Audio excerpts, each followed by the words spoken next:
I arrived in the Fred and Elizabeth Blake Stengel's home on September 7, 1918, in Rhineland, Texas. 2 days later I was taken to St. Joseph's Church, where I was baptized and named Wilhelmine Eva. However, I was so small that my Aunt Lena started calling me Bimpany, which soon became Bim.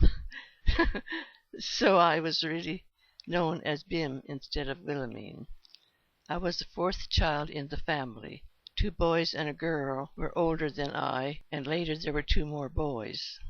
I especially enjoyed going to school in the buggy driven by my oldest brother Ed. That was fun. My buggy memory is stuck with me. At the time I drove the buggy home alone. The others had to go to some kind of a school activity.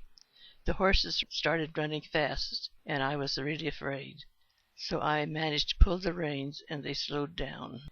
Another memory of those school days was homemade bread. Mom knew that we were always hungry when we came home, and while we were changing our clothes, she got baked sweetbread for us. That's a memory that stays with me. When I was in the 8th grade, my sister Coletta joined the monastery in Fort Smith. I think that is what caused me thinking about religious life as a possibility for me. 6 years later, when she came home from her first visit, I knew that was what I wanted to be, a sister.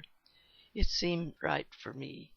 When I went to the pastor for a recommendation, he told me no. Then he told me that there was another pastor coming, taking his place. He saw my distress and chuckled. He then wrote a recommendation for me. I can laugh about this now, but sure it wasn't funny then. My parents were thrilled to hear that another one of their daughters wanted to go to St. Scholasticus.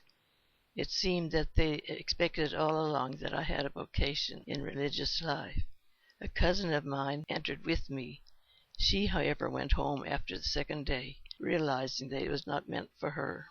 After first profession, I had my first visit home.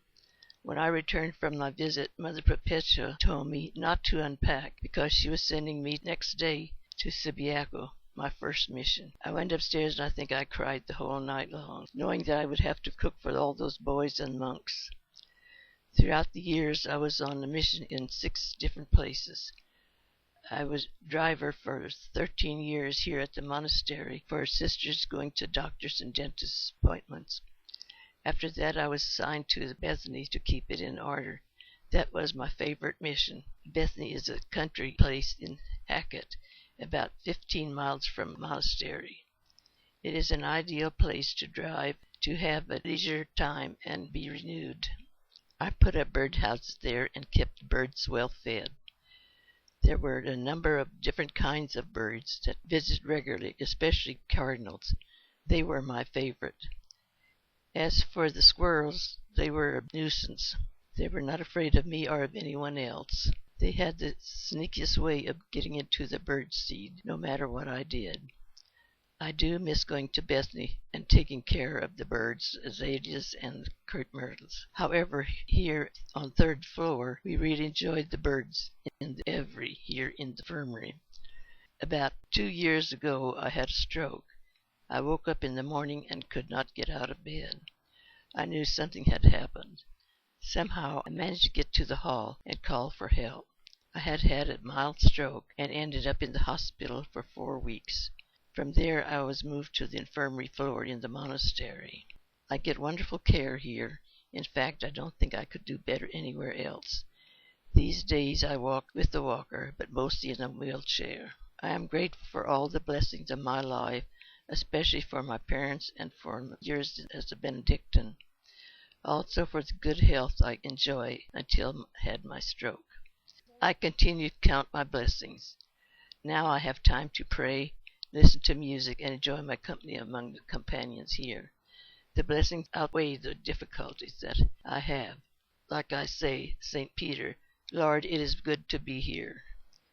For anyone who is thinking about religious life, I would tell them, come and see. Visit us and find out what you can about this way of life. Most of all, pray to God that God will show you the way you should go.